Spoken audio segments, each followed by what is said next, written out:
อยู่เด้อว่าซั่นรอหลวงพี่โต้งไม่เห็นเลยว่าซั่นจะว่าเอาจันพุทธซุกนั่นละ อาจารย์พูด เป็นรัก จ้ะ เนาะ มันใหญ่ติ เรียน ที่บริถ้ำจิตของสูงนี่เด้ ยุ่งบ่ ตกปกเลย จันพุทธสูง เอาแล้วเบิ่ง เอาเลยจ้ะ บัว เป็นยังไงค่ะหลวงพี่โต้งลาวเด้อมื้อนี้จ้ะ เล่าเด้อมือนี่ก็อีให้ที่เรา3 ตัว 2 ตัวพอมือเท่านี้ส่วนเด็กธรรมทานมีบ่มื้อนี่บ่มีเลขก็เพิ่นออกแปลกๆเนาะ ค่ะ บ่เคยออกก็ออกเลขก็ได้ยังออกบ่เป็น 0470 ชุนกล่องเอเล่ เสียง470เนาะ อืม ชุนกล่องเอเล่ มื้อนี้ใครโยนบ่มีเก่าบ่มีหก ไว้ไว้ปูพร้อม มันมีหยังค่ะหลวงพี่ มี2 2บน2ล่างได้มื้อ สองบนสองล่างว่าคันสองมาบนมาล่างนี่ ยิง ยิง รูด รูดได้เลย ยิงรูด2โลดถามว่ามันเคยหลุดบ่เคยแต่มันหลุดหน่อยหลุดมันจะเข้าหลายกว่าถ้ามีบนมีล่างถามว่าเคยหลุดเคยผ่านบ่แต่มีบนมีล่างเคย จ้ะ แต่มันน้อยส่วนหน่อยส่วนมากมันจะบ่ค่อยหลุดนะ ถ้าประกาศเลี้ยวหน้าเลี้ยวหลังแล้วบ่คือเขียนเนาะ ยุ่งเป็นไงกับยุ่ง อ้าวมันยุ่งบ่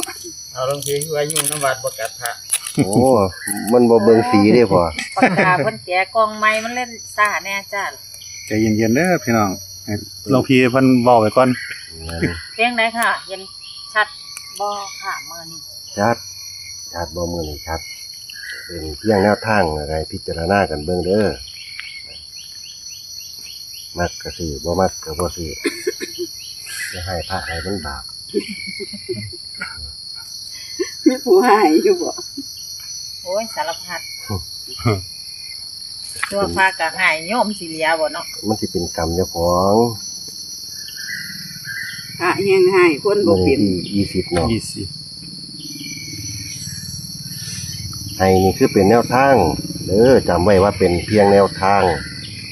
มักก็ซื้อบ่มักก็บ่ซื้อถ้าว่าหลวงพี่รู้บ่ว่าจะออกตัวใดบ่รู้เด้อ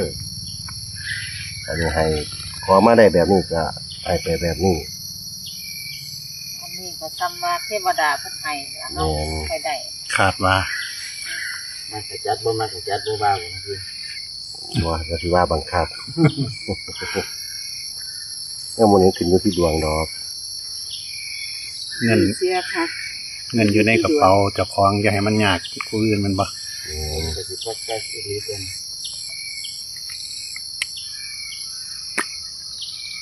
หลังที่จุด ว่ามันวันจันทร์นะนี่ตัวนี้แม่นบ่สิให้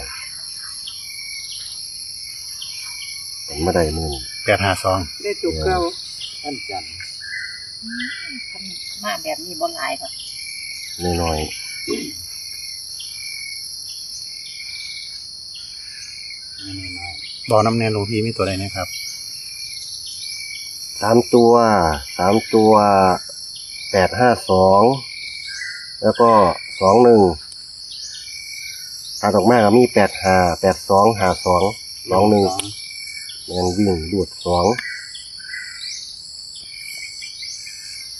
น้อยอีหลีเด้อ แข็งบ่บาด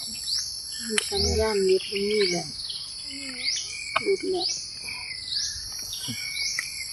สัญญาณบ่ดีเพราะว่ามีผู้นางเบิ่ง